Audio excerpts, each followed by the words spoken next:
My name is Gabe Woolley, and I live in Tulsa, Oklahoma. I'm a teacher, a son, a brother, and an uncle. In 2018, my nephew, Elijah Woolley, at 14 months old, died unexpectedly in his crib.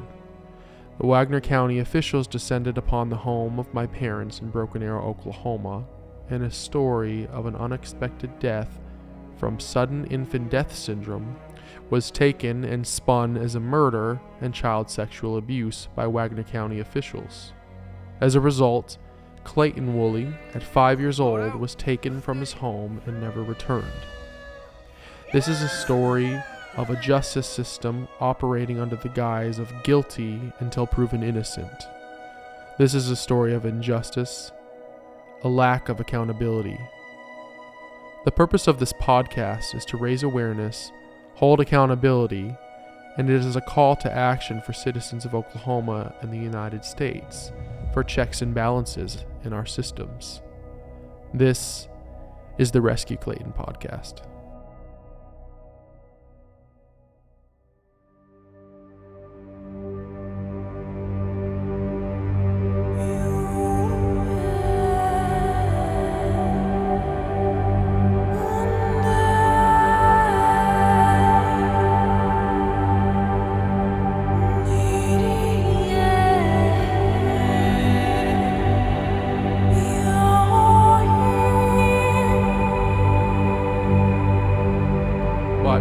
So you're pregnant with Clayton, you have Clayton. At what point and how did Clayton transition from being in your custody to mom and dad's custody? So after I got pregnant, had Clayton, another trauma that was big in my life occurred where I thought his dad was going to be involved in his life and the family was going to be involved, and they weren't on his side. Our family was really involved, but his wasn't. Yeah, and so Clayton's biological father's side didn't seem to put forth much effort to want to be in his life. No, actually I was told by the paternal side's grandmother that was your problem. She wouldn't even refer to him as a child. So Clayton's biological grandmother on the father's side said he's not our problem. Yeah, and she wouldn't even refer to him as a child or a person. It was like, that's your problem, period. Mm. And she just kept referring to him as the problem.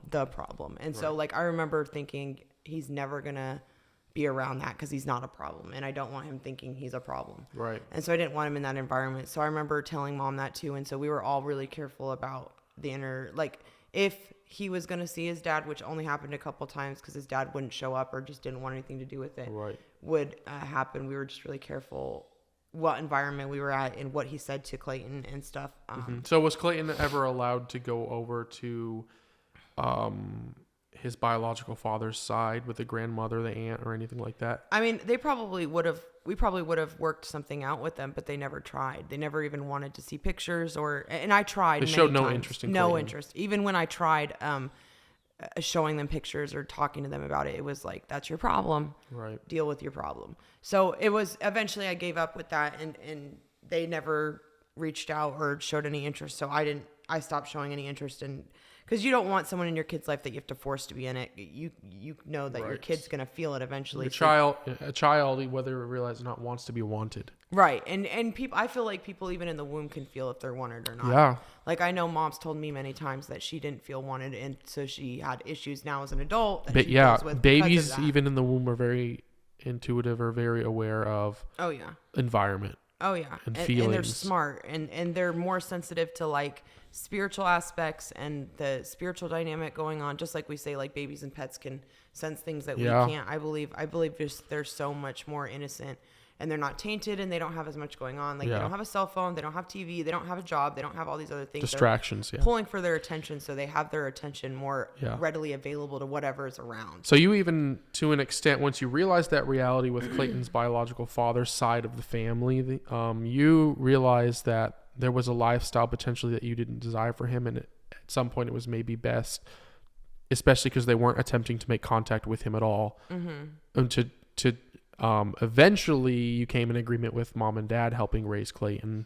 Yeah, well, it was like I was saying, that was that traumatic event for me that I feel like stemmed me back into more of a heavier addiction. So I started the reality that you weren't going to have a family the way you thought you would. Exactly. And I grew up with a family, so I always thought that's the way you're supposed to have it, is you're supposed to have a mom and a dad. And yeah, because we generally speaking, we had a healthy family. Yeah. We had a mother in the home, a father in the home, physically present, emotionally present, spiritually present. And by nature, we sort of wanted that for our own families in the future. And you realized you weren't going to get that for Clayton with his father's side of the family, because they didn't want anything to do with Clayton. The whole family, none of them did. So then that that caused me to go more into that made me have a choice of how to cope with it. And I didn't really realize how to cope with it. So I just went more into what I knew, which was addiction. So I started smoking weed heavily again. And I know people say weed's not really that bad, but like at that point in my life, it was bad for me because it made me so... It was your crutch at that time. Right. And I worked. So I was working almost full time and then trying to raise Clayton and also trying to keep my addiction going. Right. So I would go to work and I would stop to get my weed and then I would smoke weed while I was there. Right. And I'd be so tired by the time I'd come home from work and then smoking weed because that makes you more tired. So then I would like sleep past him, like waking up and needing to change him. And then I remember mom and dad being like, you need to wake up when he's, up and stuff. And you can't just, because really Clayton was such a good kid. Like he would cry for a little bit, but then he'd stop. So it wasn't something that it was like an alarm kept going. It wasn't like a hard baby to raise. So they would just come up and start taking care of him. And I mean, I'm grateful for that. I don't know if I think it was the right decision, obviously, because you don't want your kid to suffer or anything. At first, when it happened, I felt like, well, they didn't give me enough of a chance. But now I'm glad that they didn't, because that could have caused more trauma for him. Right. And that's what we were all trying to avoid. And so then eventually mom and dad actually take full legal custody of Clayton while guardianship. They take a full legal guardianship of Clayton full time. And you're on the road to recovery to continue pursuing sobriety. And at this point, when we get up to Elijah, you have a job. You're working full time, even in management level. So explain your life from Clayton to Elijah, that pregnancy and how that happened. So it was a lot of just up and downs in my addiction and going to a rehab and doing well at the rehab, excelling at the rehab, thinking I've got this. I'm not going to be an addict anymore.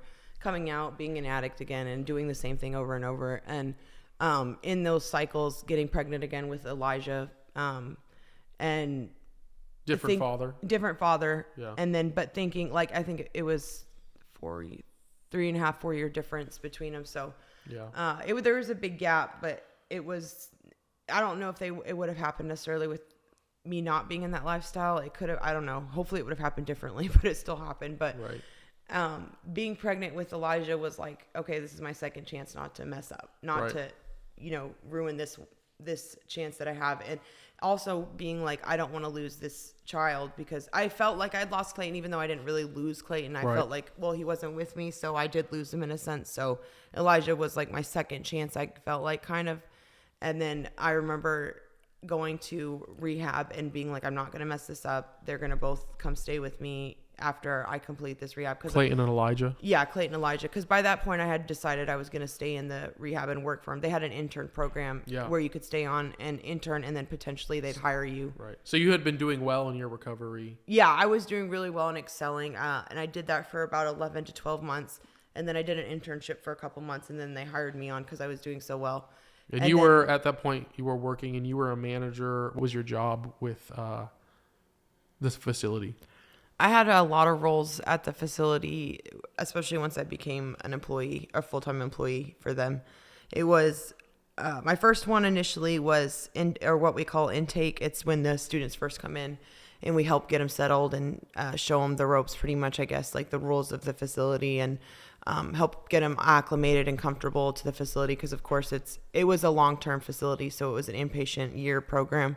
So they're going to be there a while, so you don't want to just like throw them in and be like, okay, good luck. So you definitely wanted to help them get started. That was my first job. And then it grew from there to doing like on-site care, which is where we deal with all the students on a regular basis. And then it grew from that to being like a kitchen manager and deli/restaurant manager, on top of all the other things that I had just mentioned. That was a restaurant owned by the rehab facility. Yeah. That was one of our ways, because we were a nonprofit, because we're a Christian faith-based program. So because that the government didn't fund us, so we had to find other ways to fund us. So we opened a thrift store and a deli to help support the program. Okay. And then, so you are living at this facility, and we're going to kind of fast forward to when Elijah passes away, and all of this starts with the Woolley family. What was it like receiving the news of Elijah's death from Dad? So I remember what I was doing and everything. I was cooking food. At this point, I was a kitchen manager as well. So I had like 3 different jobs, and I was cooking dinner for the students, about to serve them dinner. And one of the staff members that I knew really well, that was pretty up there in management of the facility, came, and she was like, we need to see you in the West Wing, which was where the offices are for the main the leadership of the program. Mm-hmm. So I knew it was something important, because you don't go to that side of the building unless it's important. So we went over there, and immediately all the doors were shut. So I knew it was something even like a bigger deal than I ever initially thought. Yeah, in private, because the doors are never shut over there. So I walked over, and then I opened the doors, she opened the doors, and I saw the family. And you were not expecting us to be there? No, I wasn't. And so... Because you had visitations. Family would come and visit, but this was not a scheduled visit. It wasn't a scheduled visit, and it wasn't something that I had scheduled for time off work either for. So it wasn't something I expected at all. So I knew immediately that there was something that happened, probably bad. Right. Otherwise, I would have gotten a call probably. So I remember you guys standing up, like the family standing up, and I remember Glory crying, or trying not to cry, but crying, and Mom looking like she had been crying, and Dad looking like he had been upset and crying. And so I immediately knew it was bad. And then I remember them telling me that Elijah had passed, and everyone hugging me saying they're so sorry. Right. And I just initially thinking, I don't know why, but it didn't click that he was gone. But I kept thinking, why are you not crying? Why are you not crying? Like you to yourself. Yeah, because I wasn't crying, and I couldn't figure out why. Because you see movies, your son died or your family member, and you just bawl. And it wasn't the case for me. So I didn't understand. I felt like there was something wrong with me, and I was supposed to have these reactions that I wasn't having initially. And I realized it was because it didn't sink in initially. The reality of it. That he was gone. Because I don't think that any of us really had experienced death in a family or from a close person. That was the first time it was Elijah.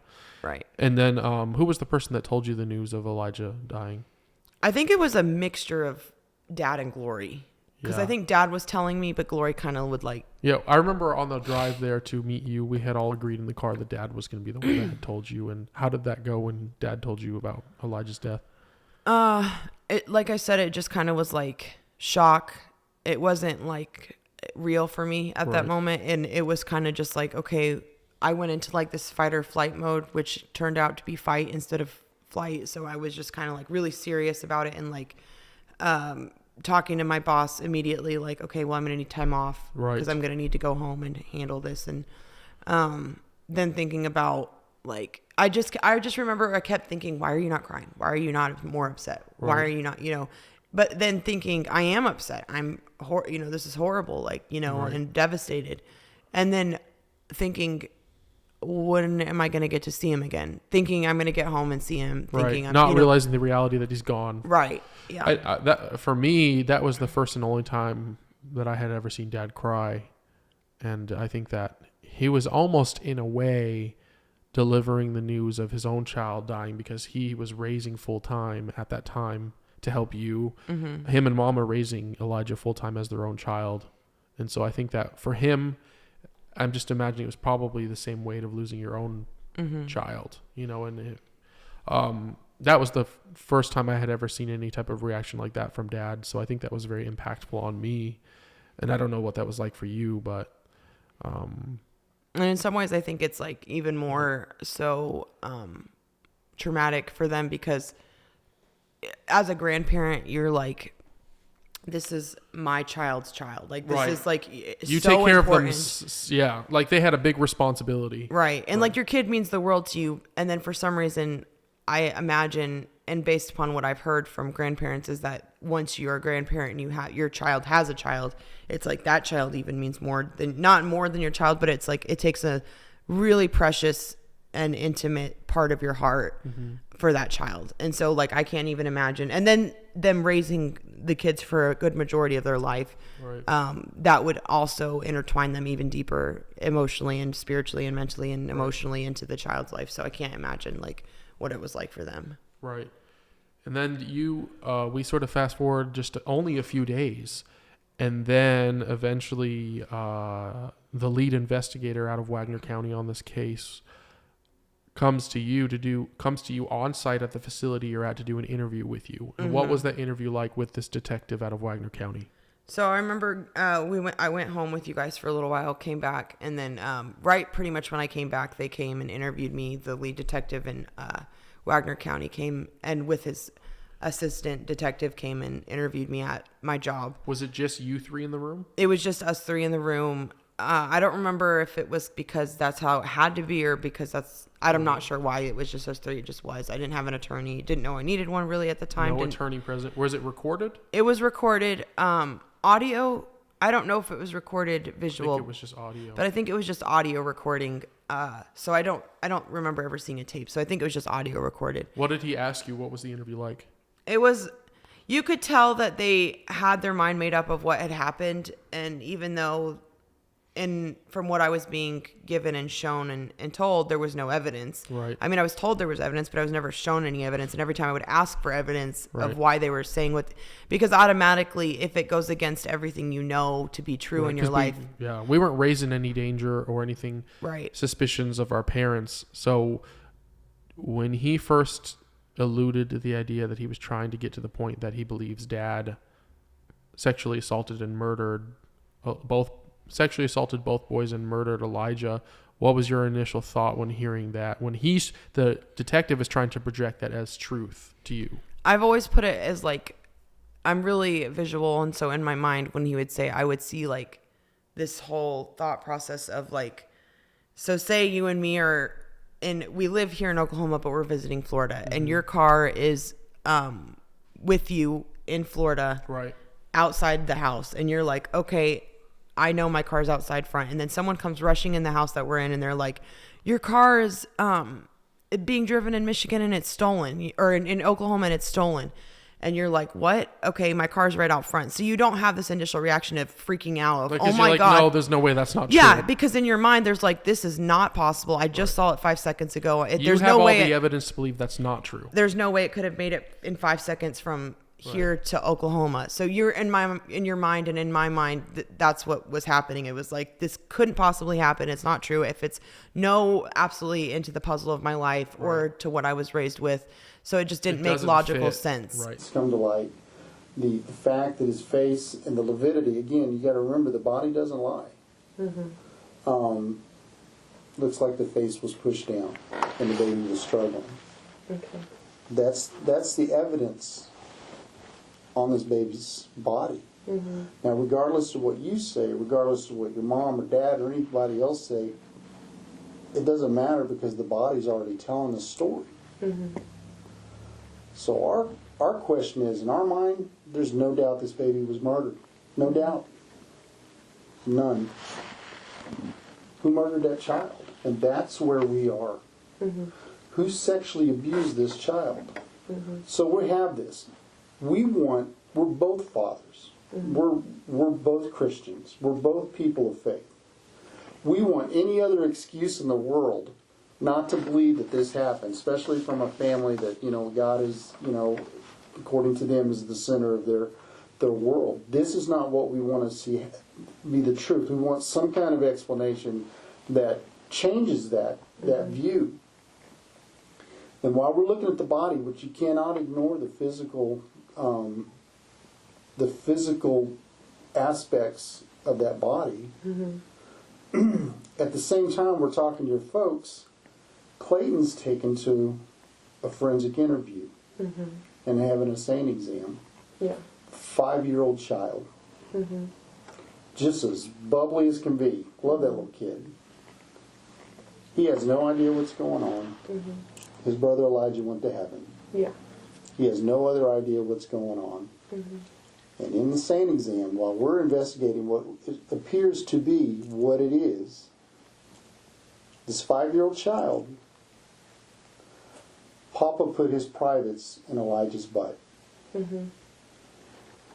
When Elijah cries, Papa yells at him and spanks him and hurts him. Okay.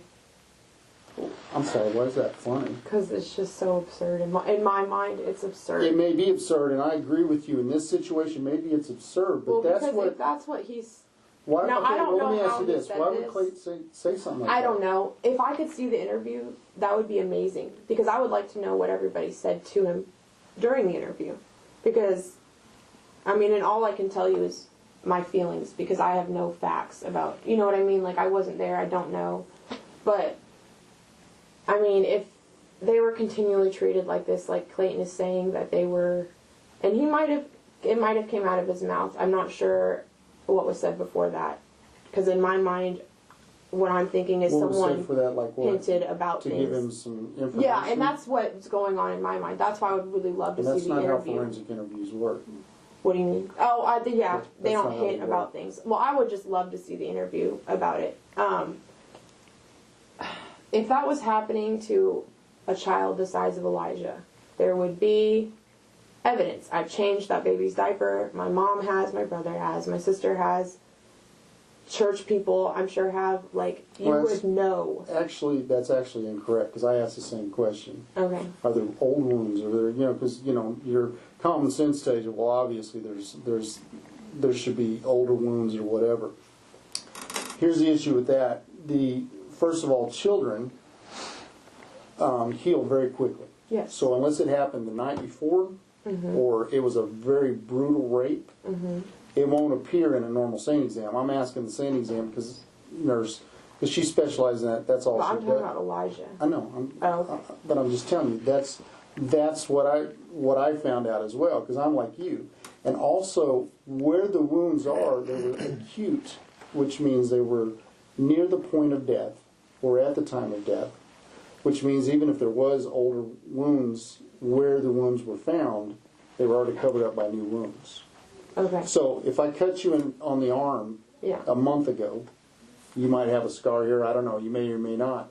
If I cut you today in the very same spot, you can't tell that I cut you a month ago. Yeah. Do you understand what I'm saying? Yeah. I mean, unless you looked at the tissue, because it would have had more tissue there for Okay. healing.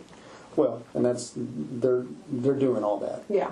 The people aren't looking at this, because I'm telling you, we want some other excuse other than that. People aren't looking at this going, aha, Yeah. we got them. They're not. These people, that's what they do. Piece by piece, by slide, by examination, by tissue, by everything. That's what they're doing. And you have a 5-year-old who has no idea what's going on, and all of a sudden he just starts disclosing this. And he's not disclosing it like, he's ashamed of it or anything else. He's disclosing it as a matter of fact. He doesn't know anything. Yeah. Because he's a kid. He's 5 years old. Yes, He's exactly. innocent. But where does a 5-year-old even learn that kind of stuff? I don't know. I would really like to see the interview. The accusations they were trying to accuse Dad of at the time doesn't fit his character, Right. and still don't, and never did. Or any character of anybody we were around as children that I Right. can remember, or anybody in our lives, like whether that be people, friends of the family or whatever. It just Right. wasn't a part of our life, thankfully. It wasn't. So you anything didn't we believe knew. it when you heard it? No, I didn't believe it at all. And it wasn't even something that I was just like, I'm not going to believe that. It was just like, what? Right. How It's is that just possible? Not that I didn't natural, believe yeah. it. It was just an impossibility of being true. And I was the same way. When I had first heard the news, it was like, well, that's not true. And I know everybody, even friends that weren't family, they just... Even coworkers people who and would bosses. intimately know mom and dad heard that, and they were like, okay, there's obviously more to this, because that's not true. That doesn't... That's not, and there's always this argument, well, you don't really know someone's secret life. There really was no secret life with our family, with mom and dad. They were very open to the community, always had people in their house, always on the phone. Nothing was really a secret. It was really a community helping raise Elijah and Clayton as well. Right. And so just the square peg trying to be fit into a round hole from the detective. His narrative was fully rejected by everybody that knows the Woolley family, and still is, and it's just not truth. And we know that very obviously now. It's even been proven in court by defense and by specialists. Yeah. Yet the prosecution still seems to be in denial, and their pride, it seems to be so big that they can never be wrong. And I don't think they're able to face the reality that they were wrong or admit that they were wrong and are willing to let this go.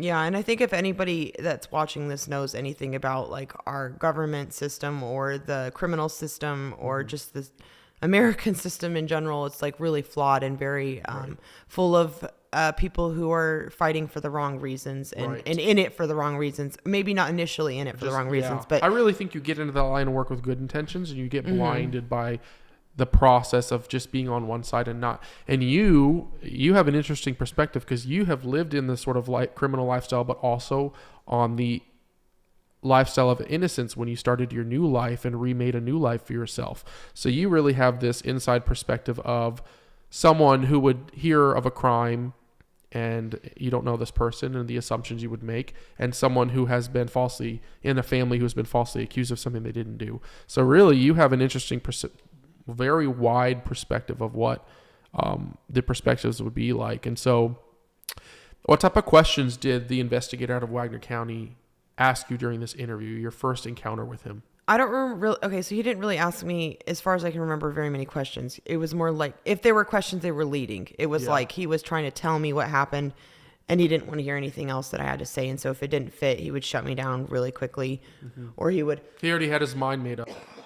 Or he would like kind of insult me by like saying like, well, why'd you react that way when I said this or when I said that? So when he would ask you something or say something to you, he would look at your immediate reaction and ask you, why are you reacting that way? Like when he initially said, so this is what happened. It wasn't, this is what we think happened. This is what happened. They weren't questions. He was telling you what happened. And he was like, and then I would be like, I remember going, and then he called that a laugh, and he's like, why are you laughing? And I was like, I'm not laughing. And then I was like, well, it's just because it's so absurd. Right. It just doesn't make any sense. You said it was absurd what he was saying happened. Yeah, and he was like super confrontational about it and super argumentative about it, just like, you're wrong, and you just don't know, and like... There did seem to be a sense of arrogance, sort of. Oh, yeah, a huge sense of arrogance. And just like...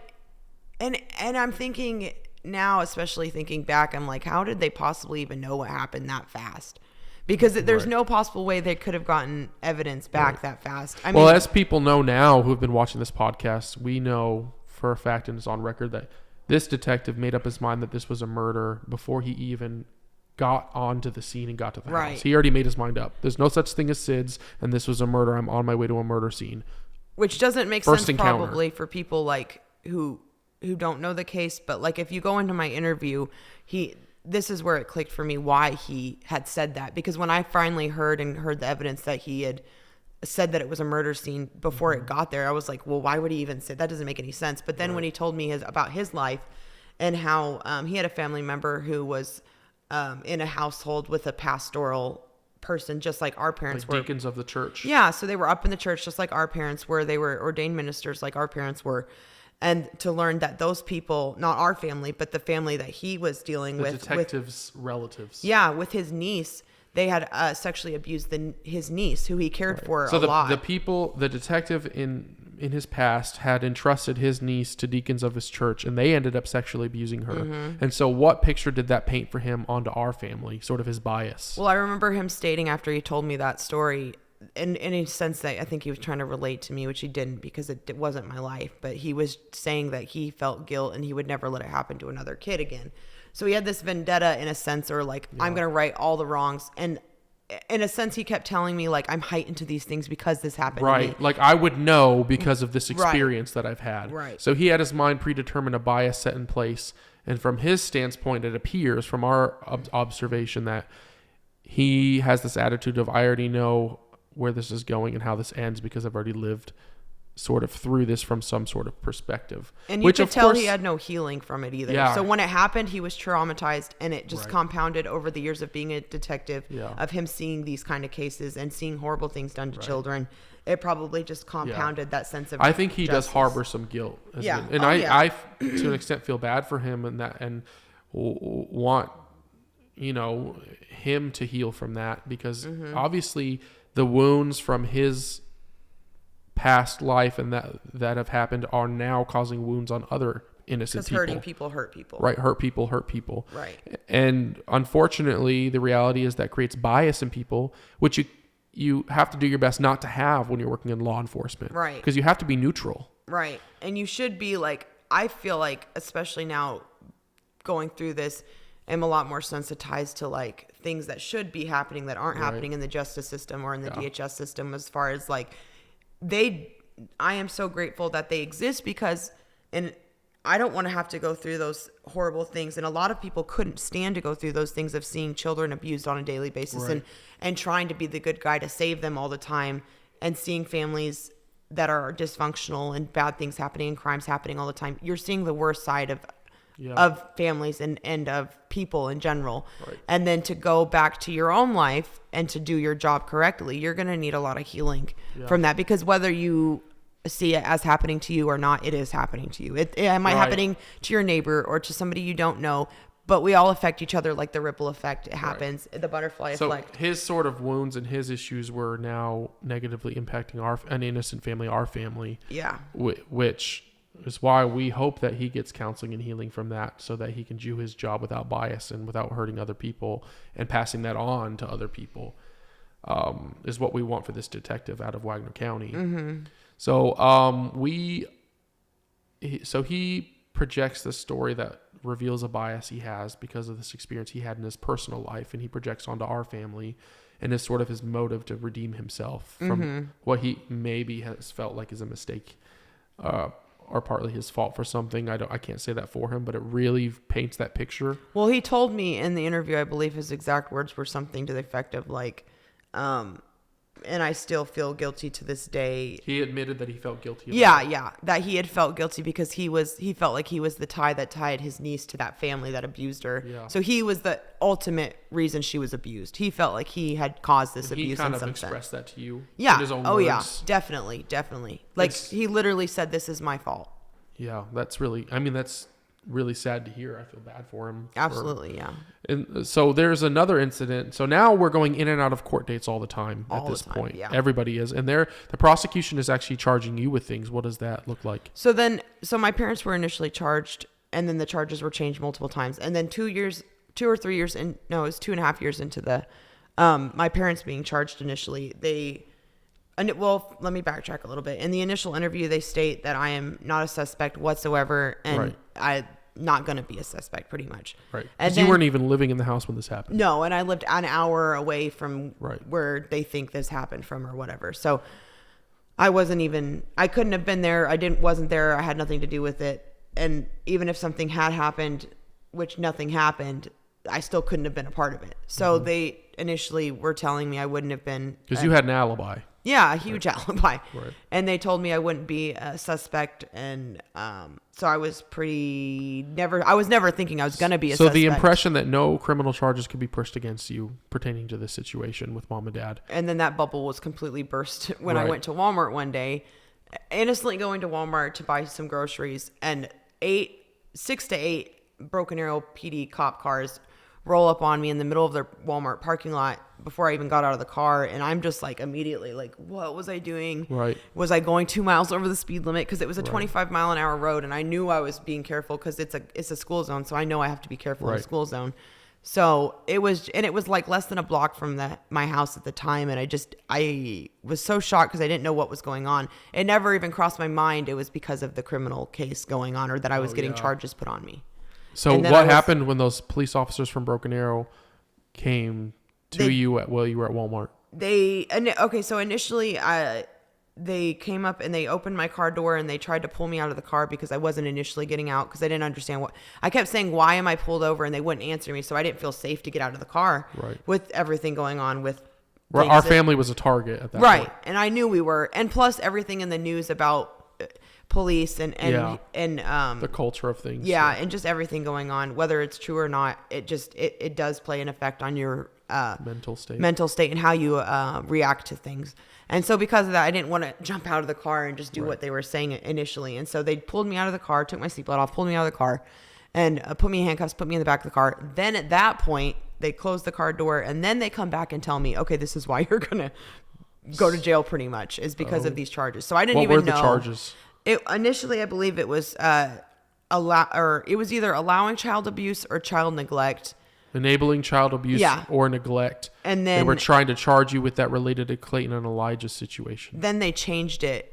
It started out, I believe, as abuse and then changed to neglect. Right. Due to the fact that they couldn't prove what they had initially stated. The initial charges they wanted to press, they couldn't prove because they weren't real and didn't exist. So which they couldn't prove either of them, so they both eventually fell off pretty quickly compared to my parents. But it still is on my record now, and it stopped me from getting some really good jobs that I had. So this detective out of Wagoner County tells you that you're not in any trouble with any of this, and you can't be tied into this in any way because you have an alibi and all that. And that ends up not being true. Eventually, they bring charges to you, and you believe that is because they have not yet, still to this day, have not been able to make any criminal charges stick to any of our family members. But they keep pressing charges to try to get us for something, but there is nothing. So now they're going after you. Well, and I definitely got the sense from the start that they were trying to turn one of us against dad and mom because they couldn't get one of us three kids, Glory, me, or you. Right. Because initially they tried to get, I believe, mom to turn on dad. They couldn't get mom to turn on dad. And that's evident from the first interview they both had on the first day it happened. So then I remember different things that would click in my head where I'd be like, they're trying to get me to lie for them to get dad in trouble and I couldn't get myself to do that. And even though I was told at some point by DHS and I believe by the detectives at some point, or maybe it was the ADA, but someone on the prosecution side had said two times at least that if you help us, that will help you. And it's so a lot bigger words. If you help us incriminate your parents, they'll help you how? Give me Clayton back. So they use Clayton as a bargaining chip. Yeah. To try to tempt you to be able to convince you you're going to get him back if you help us criminalize your parents. Yeah, to get a win pretty much on their belts and a notch on their And why didn't you do that? Because for one, it just logically made no sense to me. Like, why would I agree to something that didn't happen that's going to affect somebody so big in their life? So it wasn't worth it to you to lie just to get Clayton back? No, and also I believed that at that point in my life, I still sadly believed that justice was going to prevail quickly instead of being the system was going to do its job accordingly. And we all think, we live in America. These things don't happen in America. Right. People get justice in America because that's what we're founded on is, those. So you were still trusting the system at that point or slightly hopeful? I would think, I remember going to court each time, 50, maybe 100 times I've been to court. I don't know. And thinking this is the court date that they're going to do what's right. This is the time that they're going to see that this is crazy and they're going to stop all this madness. And so you still were holding on to faith that the law and the prosecution was going to do the right thing? Years into it, I was thinking that. Yeah. And that's heartbreaking to go through every time. And I can't imagine what Clayton went through. But I can't say that myself. I lost faith in the prosecution pretty early on, unfortunately. And I just realized that it's such a flawed system. But I come from the field of education where I realize we are trying to do a good thing, but we are so flawed and we failed so many times and that we just keep repeating the same failure thinking it's going to produce the result. And looking at DHS and the legal system, it's also such a large operation trying to solve so many problems that it's not capable of the way that it's operating. So I already kind of looked at it like this is such a large government funded organization system. And I just already knew it was destined to fail to an extent. I do believe in the law, and I do believe in law and order, and I do believe there are good law enforcement out there. But I had just seen the bias from this prosecution and in this instance, and I really lost faith in the prosecution in Wagoner County and in this instance. And I haven't yet. I have hope for them, right? But I haven't. My faith in the system in Wagoner County has not been restored. Yeah, there's no checks and balances in the DHS system or in the judicial system at all. Right. At this point, at least from what I can tell, there's not. I'm not saying that's in every case, but in most cases I've seen, even the ones that do turn out okay, there's been at least a part of them that were where there's been a lot of no checks and balance, like nobody saying, okay, we're going to hold you accountable for this. No one has to answer to anybody. Everybody just trusts each other in the system. Especially with DHS. And that's what I've realized going through this case with DHS is that they don't answer to anybody. They're protected by the state for everything they do. They can do no wrong. Exactly. And unless a child, it's literally states in their laws and in their paperwork that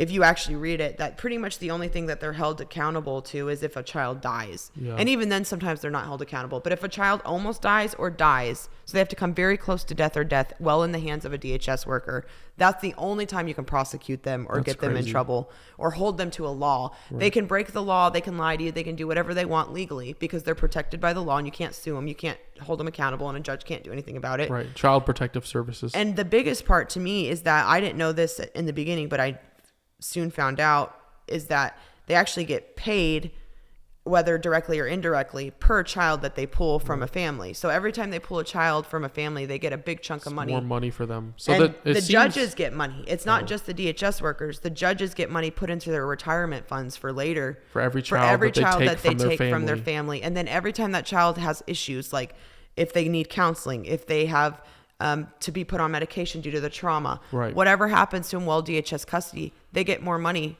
for each of those things. And that's something that nobody should be like rewarded to be able to do that. And I remember thinking, why are they doing this? And now it makes so much sense because it's like there's a dollar sign. And the bosses are pushing for the smaller people, like the actual DHS workers on the ground, to do these things because they know they're going to get a big paycheck from it. So each child is essentially a dollar sign and a paycheck for them. That's human trafficking. It's human trafficking. Yeah, it's exactly what it is. Human trafficking in a legal sense. With Oklahoma DHS, I mean, probably all over the nation, but Oklahoma DHS, it is human trafficking. So we've been in and out of court dates. You more than some of us, and you step out of the courtroom, off the record, not recorded, and you were standing with a member of the prosecution, and she says something to you about why she thinks we three kids, Desiree, Gabe, and Glory, are not turning our parents over and are not admitting to these things that they've done, these crimes, sexual abuse and murder,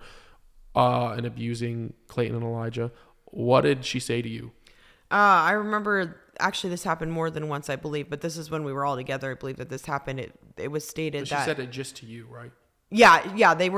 She was looking at me when it happened, and I think I told you guys about it or something like that. But I wasn't there. You told us. It was that we were all sexually abused as children, and our friends were probably sexually abused as children by my parents, by my dad specifically. Any child in and out of mom and dad's life, they're saying we're probably sexually abused as well. And so that's why you're covering for him, is because you have this, she called it a certain syndrome that the victim gets to protect the perpetrator. Right. And it was just so absurd to me because it was like, do I show signs of abuse? Right. Like, I'm thinking, am I showing a lot of signs of abuse? And then later to find out I didn't show any signs of abuse. She seems to have made that claim, basically saying the reason that you three kids are not turning over your parents and admitting what they did is because you've been abused your whole life, and you're in denial, and you've been brainwashed your whole life.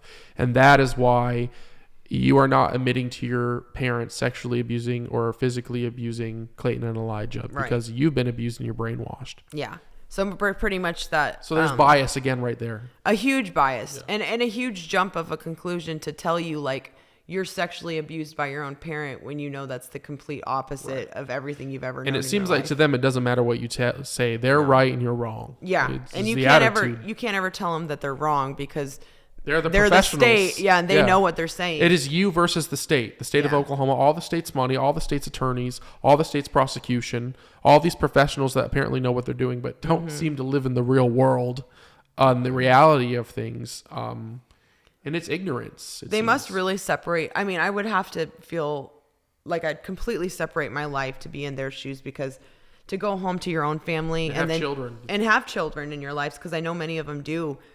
And have a whole family, whether that's grandkids, children, whatever, they have families, and then to go and destroy another family like they are so openly doing, when all the evidence points to the opposite direction. There's no evidence of anything. There's no evidence. And if they were doing what they were supposed to, which is you take it one step at a time. Okay, this leads me to here. This leads me to here. The evidence has to speak for itself. And innocent until proven guilty. Right. And it was guilty until proven innocent. That's how we were treated, yes. From the start. Whether that was you, Glory, Gabe, or you, Glory, me, dad, mom, didn't matter. Even relatives, even church members, even babysitters were. Apparently everyone is just like, we're a cult of just crazy people that are covering for each other. Yeah. Despite there was zero evidence that any of these crimes happened. In fact, there was evidence that it didn't happen from professionals. Overwhelming evidence. Yeah. And I wonder at that point, And you made a good point talking about, it's interesting that some of these people in this prosecution team can be so actively engaged in tearing apart families, innocent families that have proven to be innocent,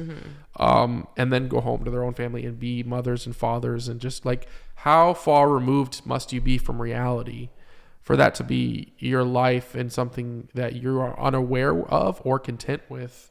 I don't know which one's scarier, but or numb to. I think a lot of them are numb to it, and they're so used to like these horrible things happening that you kind of identify it as, or misidentify it in a lot of things. It changes your worldview. And it changes your world. So I might see a sunny day and they see a gloom day. Speaking as like, I see this family as a good family. They see it as a horrible family. And they might be pulling from different experiences. Like we were talking about the detective, he pulled just because our parents were ministers. Their parents were ministers. Put two and two together. It's always the attitude, oh, I've seen this before. And I already know how this is going to go. I've seen this before. And again, that's bias. I mean, that is what bias is. And it's very blatant. And I know everyone innately has bias and you have to do your best to remain neutral. But they are not attempting to remain neutral. At all. Or professional. And the biggest thing is you think, okay, so all these people are doing wrong, so the judge will save you. Yeah. Because the judge has the final say. You think, okay, so the judge will see all this biased and do something about it. Turns but the out problem everybody is knows each other. The problem is they're all best buddies and friends, and the judges know all the lawyers, they know all the prosecutions, and they are essentially co-workers or friends. They are co-workers when they're not battling in the courtroom.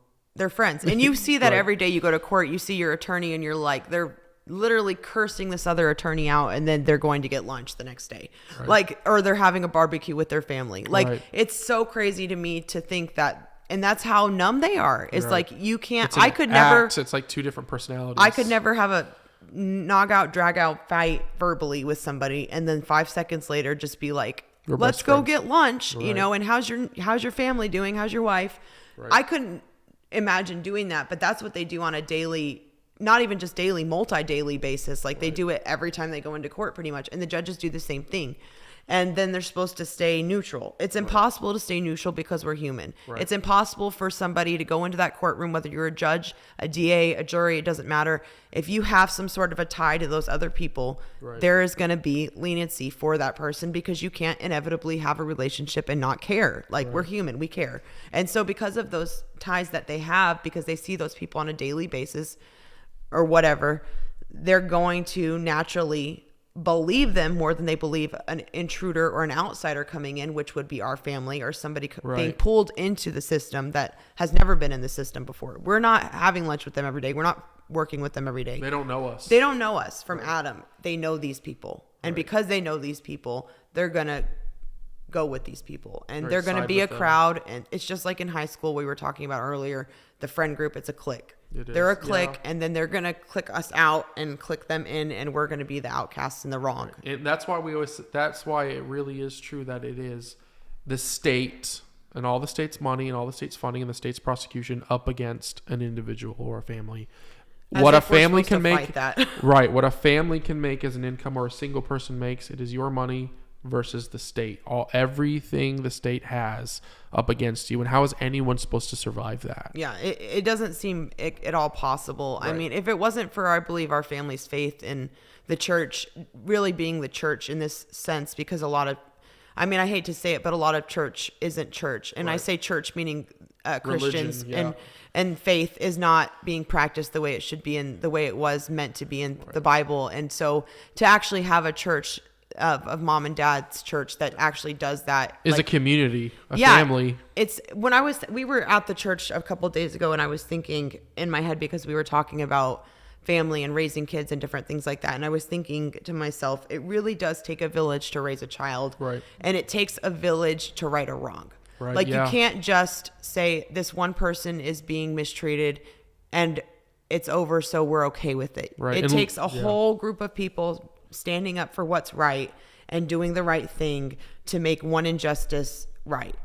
If it ever can be righted. You know what I mean? To the best of the ability. But it's going to take a lot more than just the family who's being persecuted saying we're innocent.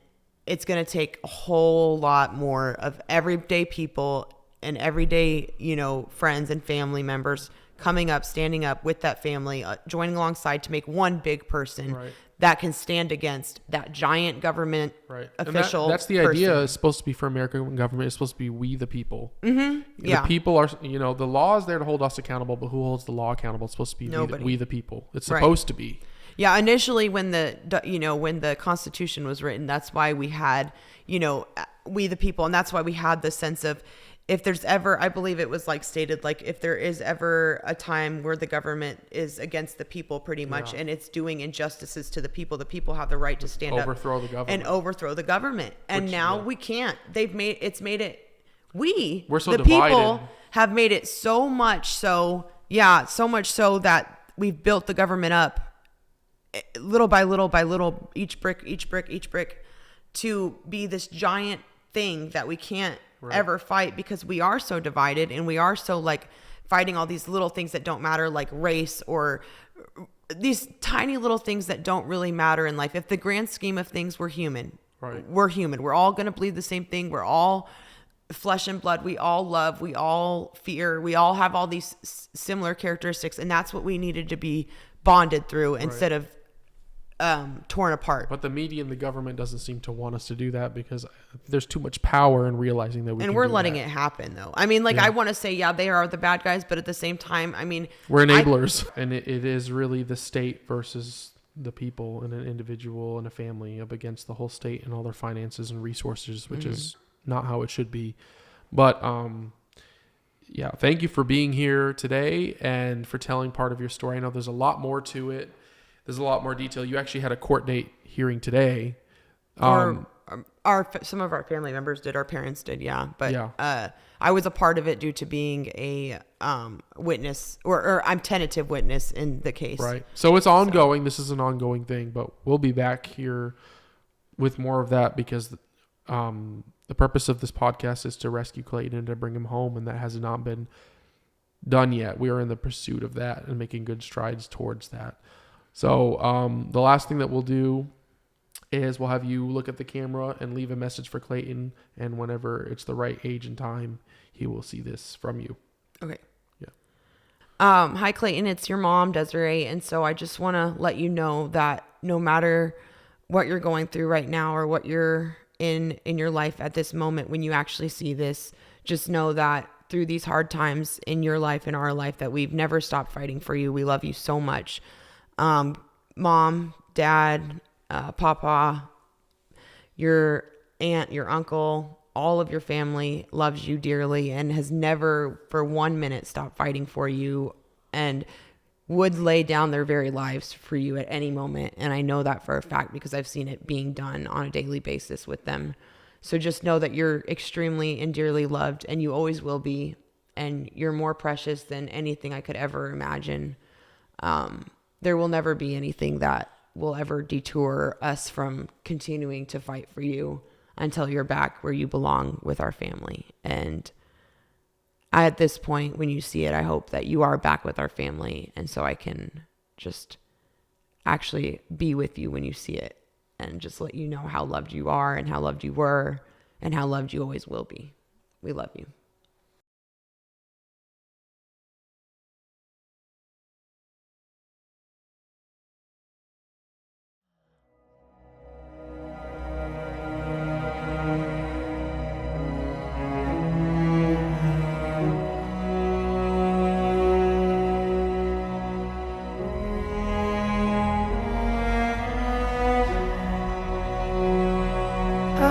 Uncle Gabe,